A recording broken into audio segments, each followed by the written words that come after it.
pambansang laro? Ang pambansang bulaklak ng Pilipinas ay sampa? Ano naman ang pambansang isda ng Pilipinas?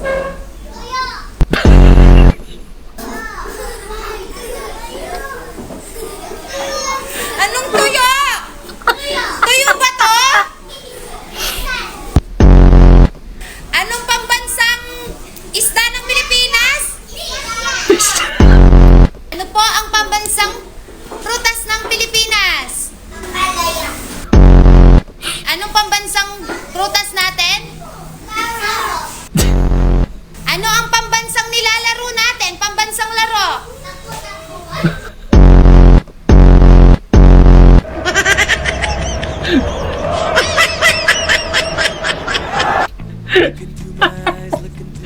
Okay guys, yan si Teacher Da or Cherda sa kanyang account. Talagang nakakatuwa yung mga student, 'di ba? Raw mind na talagang tuturuan mo, 'di ba? At least nakakatuwa yung conversation between the student and si Teacher Da. Galing.